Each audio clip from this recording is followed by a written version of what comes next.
This is what I do. I train people how to fight with ancient arms and armor as authentically as possible. I've always been fascinated by how these weapons were used and the place they have in our history. Just how effective were they in the heart of battle? I'm going to put these medieval weapons to the test and discover how they help forge our history on the battlefield.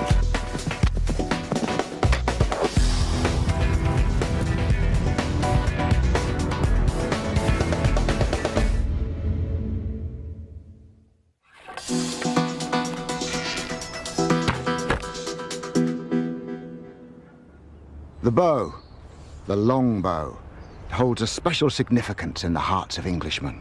It's the weapon of the underdog against the oppressor. Agincourt, the band of brothers, the few against the many. It's the honest weapon of the common man.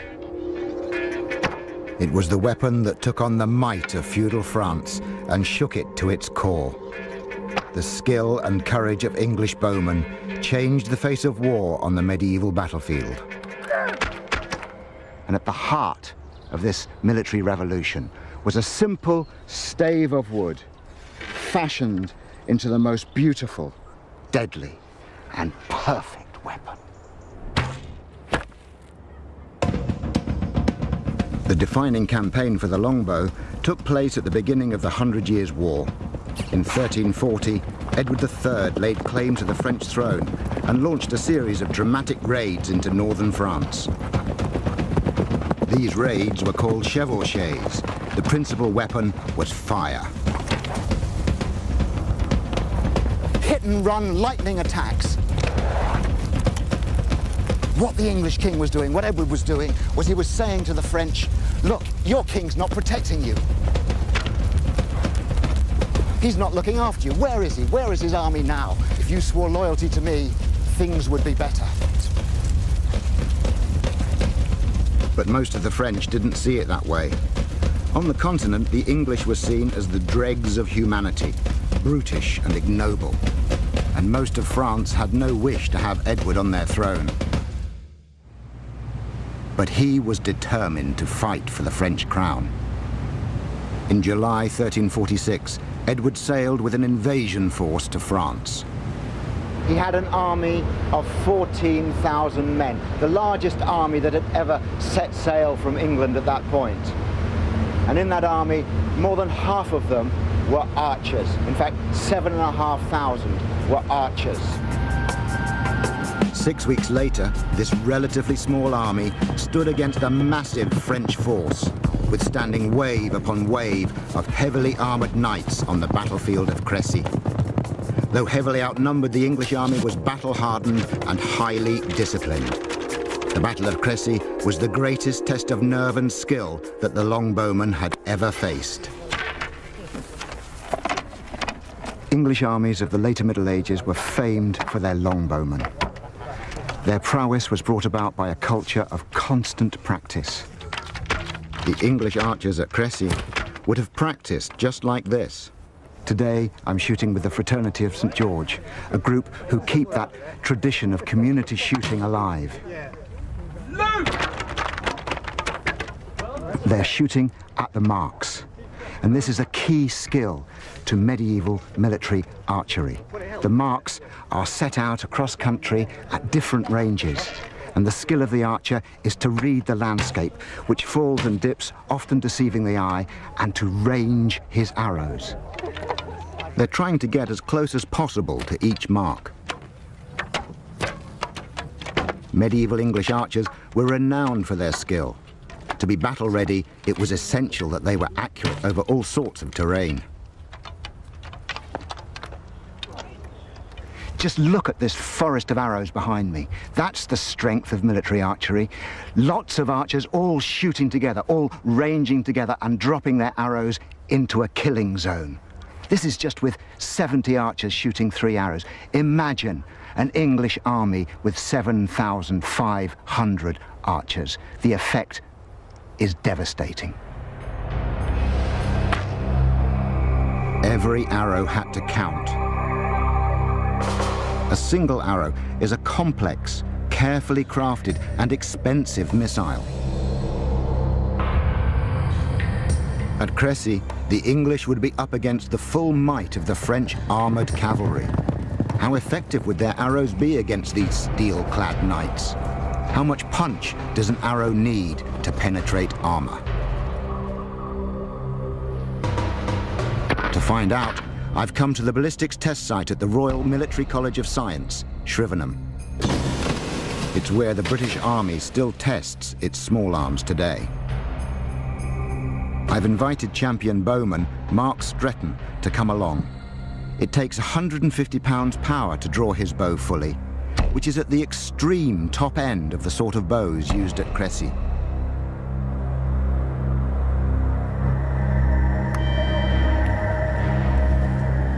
On the firing range, a Doppler radar records the exact speed the arrow is travelling, precisely measuring the rate at which it decelerates.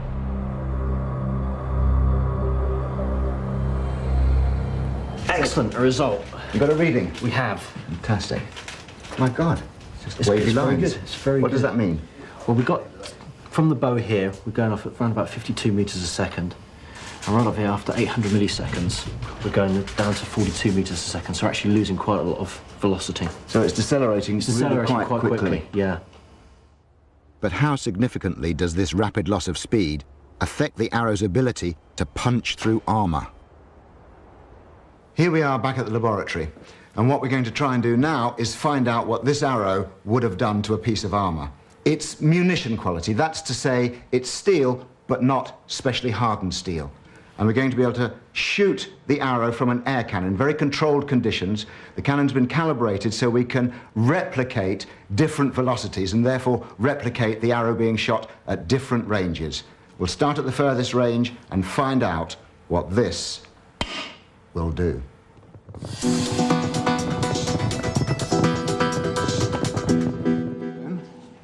Our first shot is equivalent to a range of about 80 meters. Yep. 3, 2, 1, go.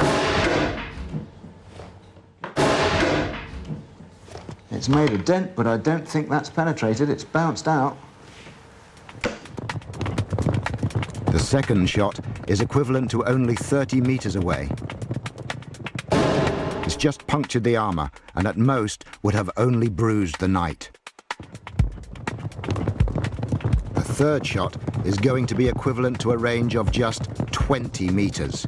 Here, the knights were almost on top of the archers.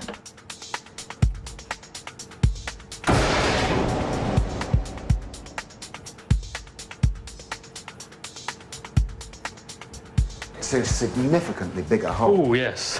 Yes, that's done a lot more damage. Look at that. It's really gone through. Look at that. Yeah, it's gone past the shoulder and gone right in there. Yeah. So, I mean, that's at close range. That's 20 meters. There we go. And it's gone into the Ackerton. This has really made a difference in springing the arrow out. But the arrow has gone in there. It's penetrated deep. That's one very ill man. These tests suggest that it was only at close range that an arrow could be relied on to penetrate the armour of an advancing French knight. And yet, in 1346, at the Battle of Crécy, the flower of French nobility lay dead and dying at the feet of the English archers. Not all longbows were the same. There are clues that many had a more sophisticated shape than the simple curve that is so familiar today. In the centuries prior to the Battle of Crécy, the English had gone on crusade where they'd encountered different bows and different tactics. Archers in the East fought in a completely different way to their European counterparts. They fought on horseback. They rode into battle and shot their bows from their horses. Wave after wave with hit-and-run tactics. Shoot their bows, then turn away, come back again for a second wave. They used a completely different type of bow. It was made of different materials and it was a different shape. It was curly. The limbs were reflexed. Maybe this influenced later European design.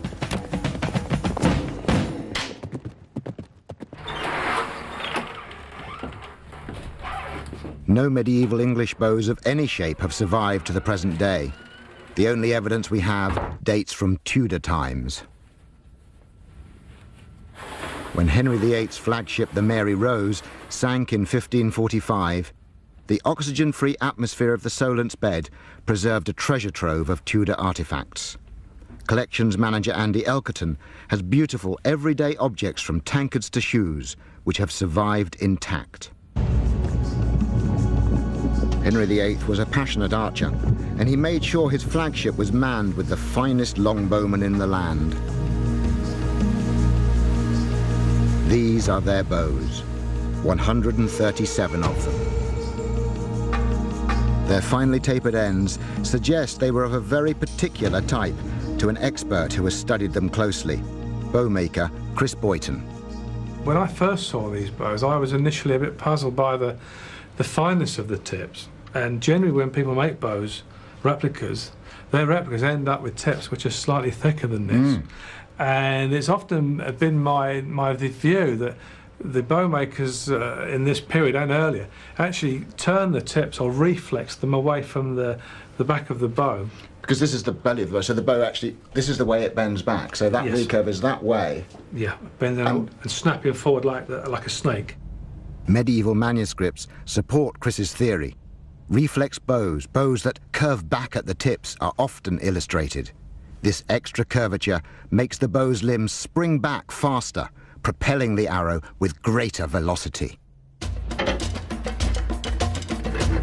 Bow making was a major industry in the Middle Ages. The best straight-grained timber for bows came from southern Europe. Hundreds of bowyers had their workshops near the port of London. I've commissioned Chris Boyton to make me a reflex bow like the ones on the Mary Rose.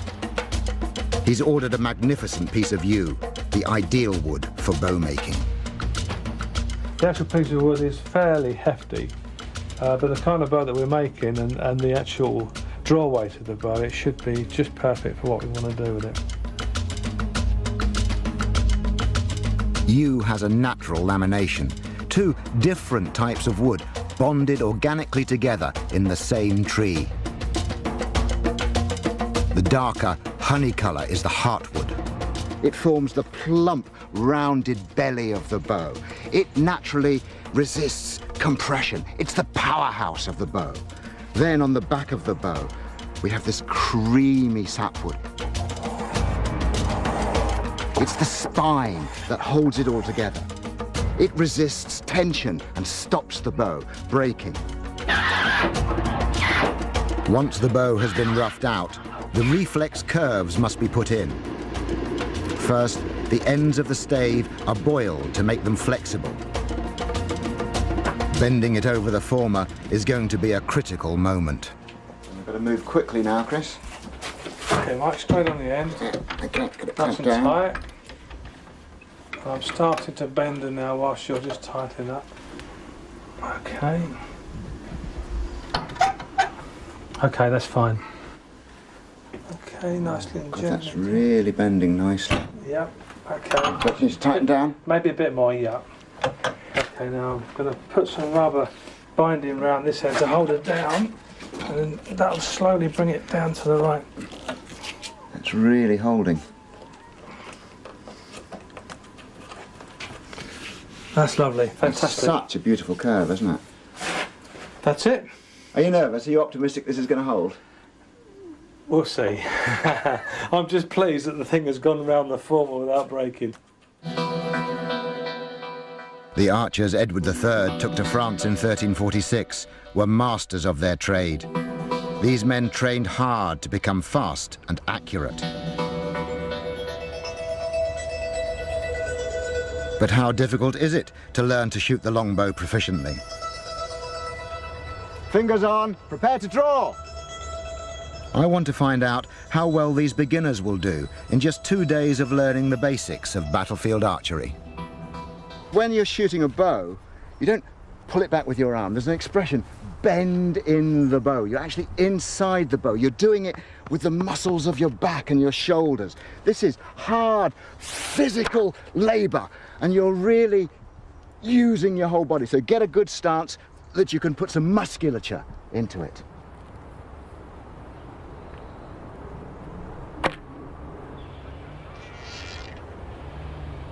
Is that the right place for it to be, or should it be more around here? No, yes, right? it's right around there. So you're shooting over From that, here. over there, yeah, Right. over that part of your index finger.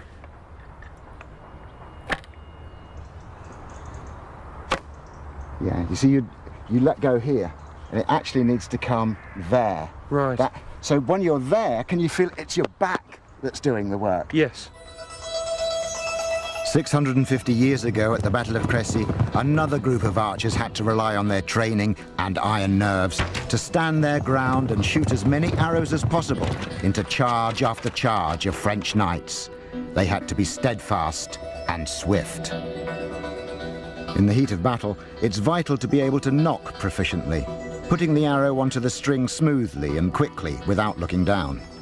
Place, push, pull. What military archery is all about is getting volume of arrows in the air. And so actually, what the most important thing is the knocking. And that was the thing you were all worst at. What you need to be able to do is you need to be able to get those arrows on the string quickly. And you don't actually need to look down to do that. Place, push, pull. Finding it quite awkward with the arrow having to do the knocking thing, and it's quite cumbersome. The arrow keeps falling out and it's not right, and you pull back and boom, it goes off. Draw. Wait for it, lad. Draw. Loose. Preferably on the same day, Hitton. In his workshop, Chris is testing my new bow on the tiller to check its draw weight, the power needed to pull the bow to full draw. Look at her come round. I mean, that's a thrilling action, isn't it? Oh, it's sweet. How are the limbs looking? She needs a slight adjustment on the upper limb. We need to take a little more timber off of there just to make her bend a little bit more. Minute final adjustments are needed to make the bow perfect. Now go slightly longer. Slightly longer and a little bit faster? Yeah, as you get more confident, you can be more brisk with it. But the action that you've got is perfect.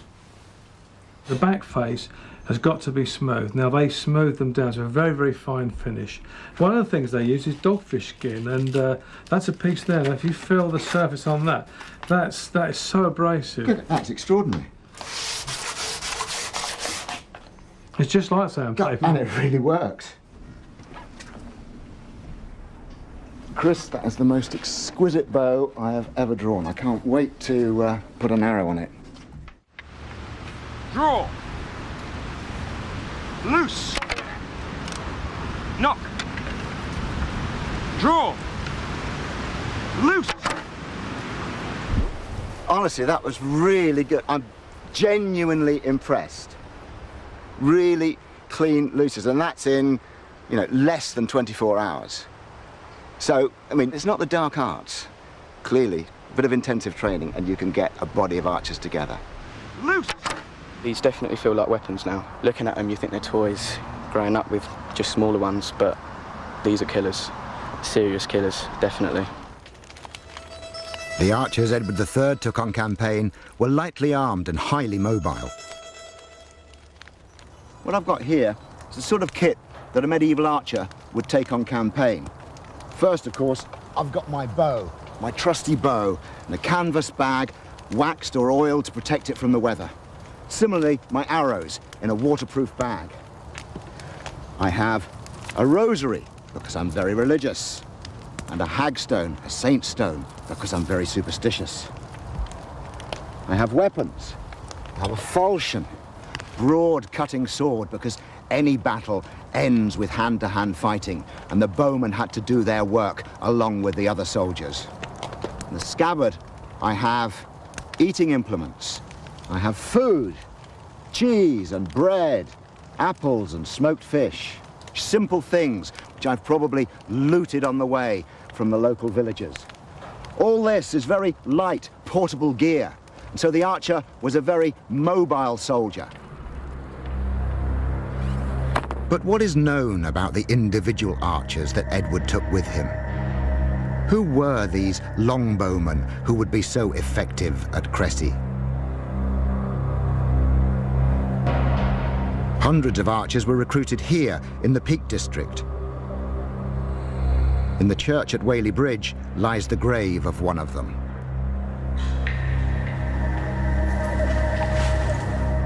William Jodrell, the archer, died 1375.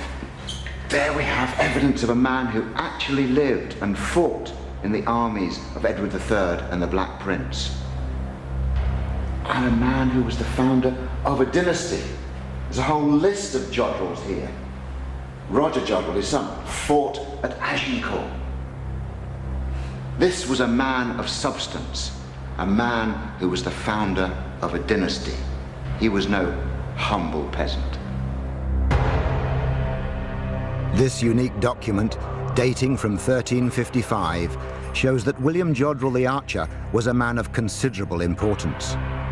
While on campaign in France, he was given this pass, granting him leave from active service by royal warrant.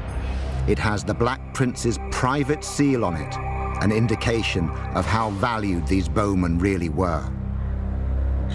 William Jodrell was probably a high-ranking archer, and most likely a mounted archer, rich enough to take his horse with him on campaign. The great advantage of the mounted archer is mobility, ideal for raiding situations, and also for deploying quickly to the battlefield, where they could keep up with the knights. And there they could dismount and fight alongside the knights, each giving protection to the other. Tactically, on the open battlefield, the mounted archers fought on foot alongside the infantry archers. On the Crécy campaign, Edward took 2,500 mounted archers with him and 5,000 regular archers. And the regular archers were paid just 4p a day, quite a good wage. But the mounted archers got 6p a day. And that, together with the spoils of war, with the plunder they could get from looting, made them really quite prosperous men. Northern France was full of rich pickings. By August, the English army had filled their saddlebags with loot. They'd caused havoc, sacking Caen and skirting around Paris. Now they were heading for Calais and home.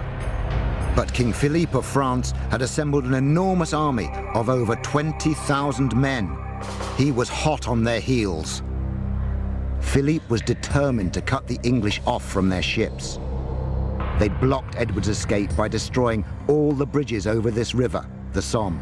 And by the time the English got here, they could hear the distant rumble of the French army, sounding like thunder.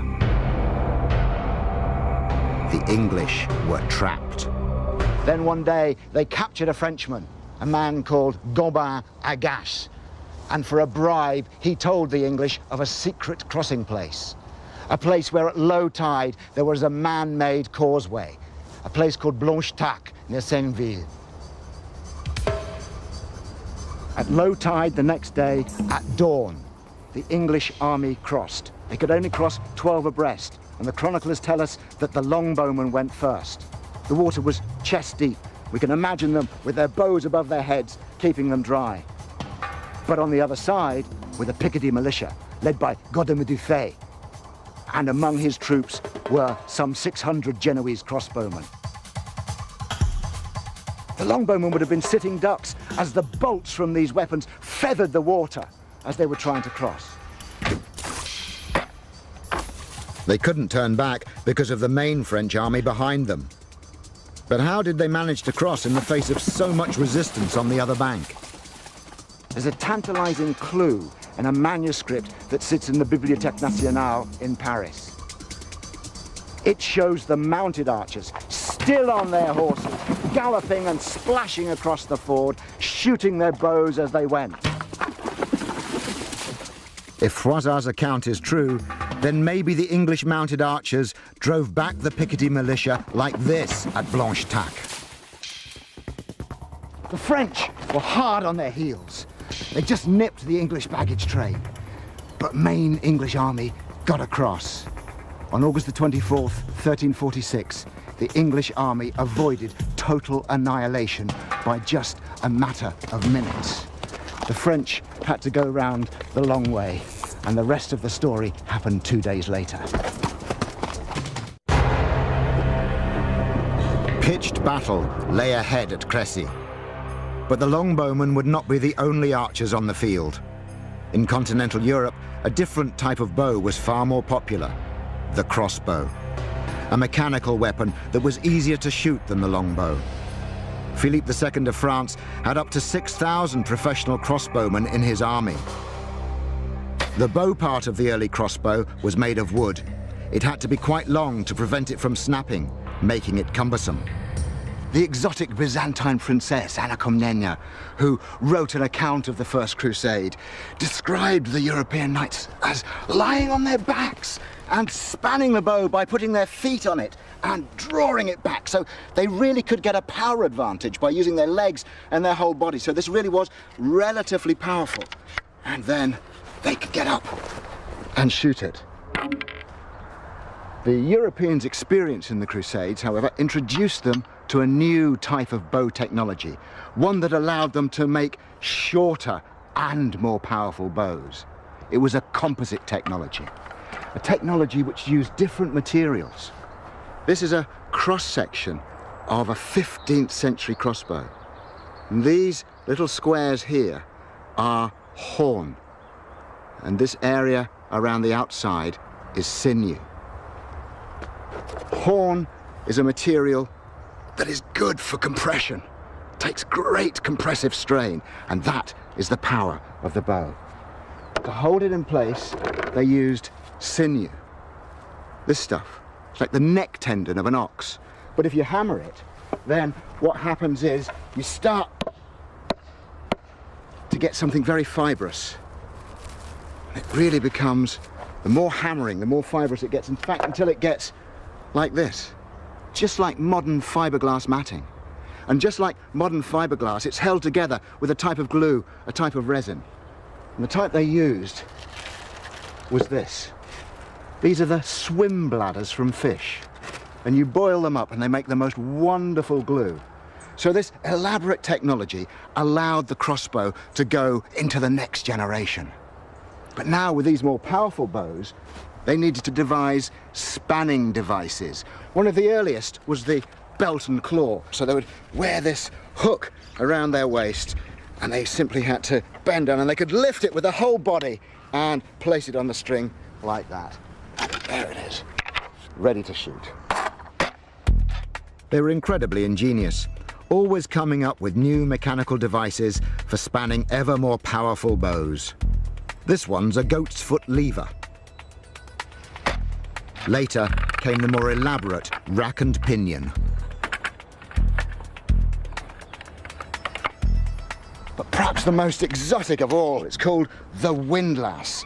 And it really is a fairly time-consuming business. You've got to really wind this up, but it does enable you to use bows of mighty weight. This really will span a very powerful bow, and by the 15th century, improvements in steel technology allowed bows to be made with steel prods, and they were the ones that packed by far the mightiest punch. But by comparison with the longbow, the crossbow was an extremely expensive and elaborate piece of kit. This was not the weapon of the common soldier. It was the weapon of highly professional and specialized mercenaries. So we have the old controversy, which is best, longbow or crossbow? Longbow's going to shoot faster. We know it's going to shoot faster, but I think it's been very over-exaggerated how much faster, especially with something like a belt and claw. So I'm going to give you 30 seconds. I think that last 30 seconds with a big onrush of knights is the critical time when you're under major pressure. I'll say go start with an arrow and a bolt in your hand, and then I'll give you 30 seconds and stop when I say stop. Stand by and go. The longbowman has his arrows in the ground by his side. This means they're quick to get at, much quicker than taking them from a quiver. And what's more, they're contaminated with bacteria, making any wounds more likely to be infected. The crossbowman is behind a large shield called a pavis. It gives him cover while he bends down to load his weapon. Stop! So, Gordon, you got 9 off. You got 4 off. But it was hard work. You were whizzing, Very weren't hard you? work, yes. But you got 4 off, which is 8 crossbow bolts in a minute. I mean, that's faster than anyone's ever suggested before. The longbow could shoot twice as fast and more than twice as far. But at close range, the crossbow was deadly. The French didn't arm their commoners like the English, so instead of using local archers, the French hired in Genoese mercenaries. They were known to be the best crossbowmen in Europe. These mercenaries were a central part of the French battle plan at Crécy. The idea was the Genoese would form a covering screen for the knights while they prepared for their great chivalric charge. The 20,000-strong French force was too large to cross the tidal ford at Blanchetaque, so they went the long way round, via Abbeville. By now, the English were waiting for them at Crécy. The English arrived at the Crécy Ridge the day before the battle. It gave them time to rest. They could sleep that night, and Edward could plan his positions, deploy his troops on this slope, the perfect terrain for an army defending a position. The next day, the French took a long time to make their way from Abbeville, and during the day the English had time to eat, so they were refreshed and fed. The French didn't arrive until late afternoon. Just before they arrived, there was a violent storm. It soon passed, and the sun came out and warmed the English backs. A bright sun that glared in the Frenchman's eyes. To investigate what happened next, I've moved down into the valley, retracing the steps of the French advance with historian Andrew Ayton. French are coming from Abbeville, looking where to set out the army, and whoa, they come across this. And you cannot take a horse down that. Now, that's new to me. Was this here at the time? They're confronted by the bank at Crécy, a topographical feature that has never been discussed before in the literature. According to the scientific evidence, it's been there for tens of thousands of years, and so it's not a product of agriculture, it's a natural feature of the landscape, and it must determine the dynamics of the battle in a dramatic way. Because, as you say, the French advancing right across the valley simply couldn't have gone straight over and then up the other side. The French were forced to enter the valley through this narrow gap below the English position. It made it extremely difficult for them to deploy effectively. Up on the hill, the English had a clear view of the chaotic French advance. The choice of ground was already dictating the perfect terms for the longbowmen. Edward's chosen ground that will give himself and his archers the best advantage and limit the possibilities that the French have to deploy their own men. And it forces the French to bring the battle to the English. Indeed. And how do you think the troops are actually deployed? I mean, we read of this idea of the hearse, which has been variously interpreted into wedge formations, etc. What we should be thinking in terms of is a deployment mixing men-at-arms and spearmen with archers. So if I'm shooting next to you there, Indeed. And if you're defending me against the big charge. If the cavalry get too close, you have a very solid defence of pikemen. And indeed, this may well be the way we should interpret Froissart's famous herse, as derived from the French word hérisson, which is hedgehog. Ah. Whilst the English forces were carefully deployed and highly disciplined, it was a totally different story at the bottom of the hill. Philippe's forces were being pushed forward by thousands of troops flooding in from Abbeville, eager to engage the English. Outraged by the violence of the English campaign, the French carried the Oriflamme flag, signifying no quarter to the enemy. No prisoners would be taken alive.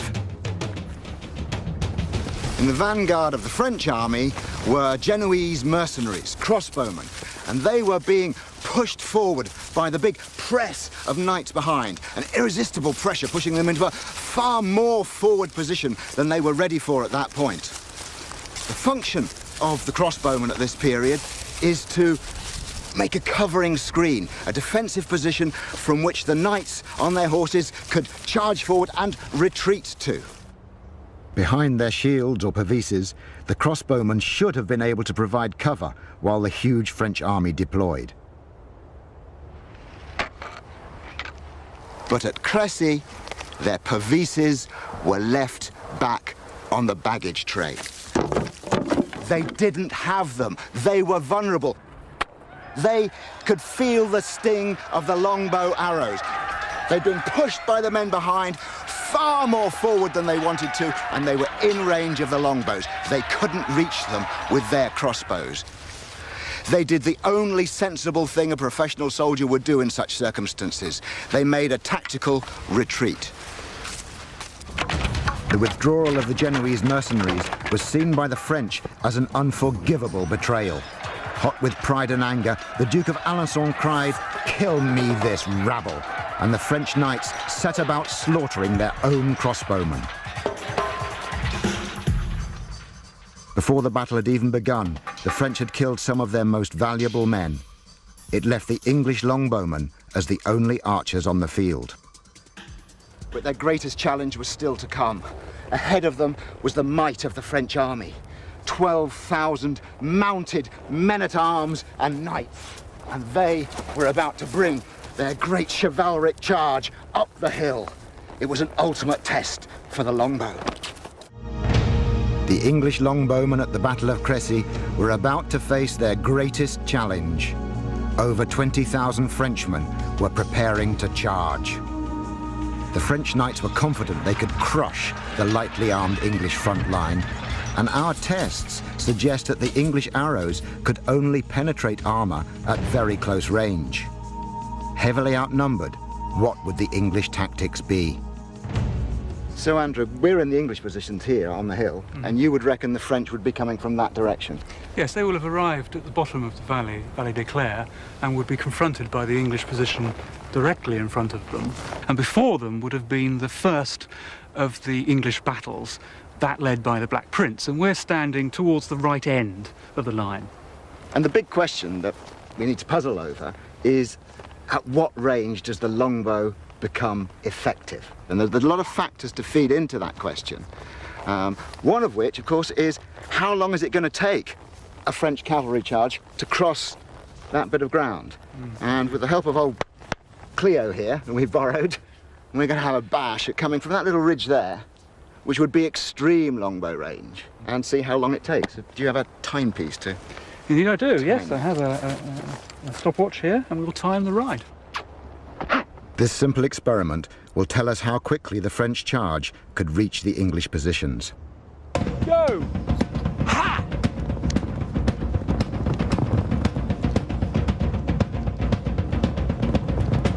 This is quite soft going for the horse. It's soft, loamy soil on chalk hills. It's well drained. Ha!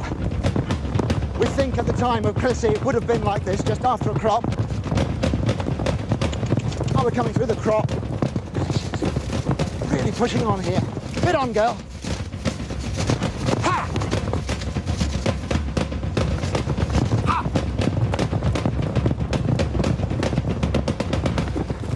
And we're upon you. How long did that take, Andrew? 40 seconds. 40 seconds. Just 40 seconds.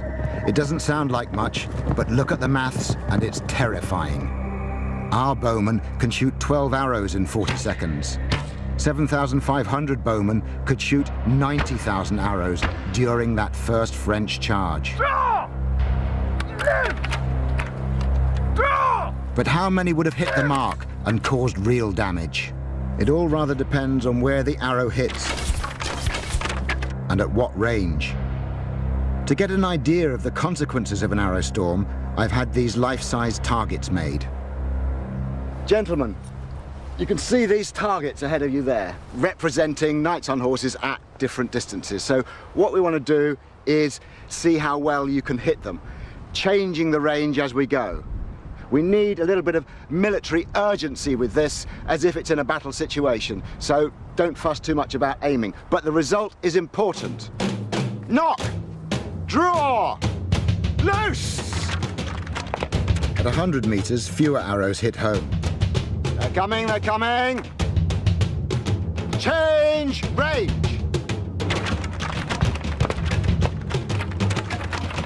Change range!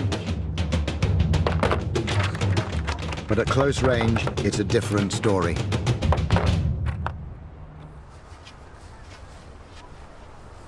Well, he's not very well, is he? He's really taken a lot of hits. But, you know, I don't think as many of these hits are as deadly as they look. There's some in the shield, some have missed him over the neck, there's one in his lance. The ones that really count are down here. These ones in his legs, that would bring a horse down instantly. It's not fleshy. That's going to drop the horse. Ones like this in the flank, I'm not sure how much damage that would do.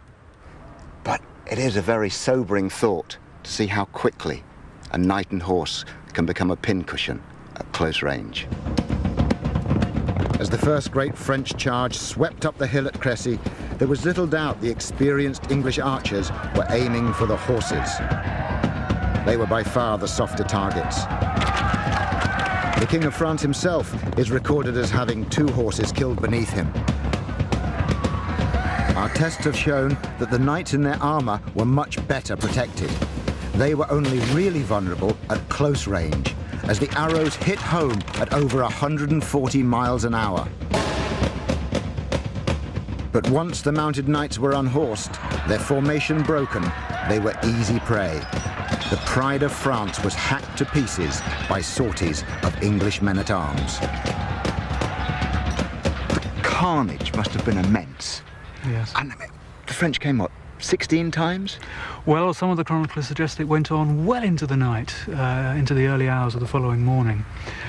I think perhaps the most evocative description of the carnage below this position here, the position of Edward the Black Prince's battle, is to be found in the King's own newsletter after the battle. He says that more than 1,500 French knights and noblemen were killed in a small area where the first onslaught took place. Because, of course, once they start to go down, yes, they actually start to make a barricade in favour of the English. Indeed, so it's a stopping point. It halts the charge as you get carcasses and bodies. A series of sort of mounds of dead and writhing carcasses, very difficult to get through, so you're going around them and providing new targets for the archers on the hillside above them.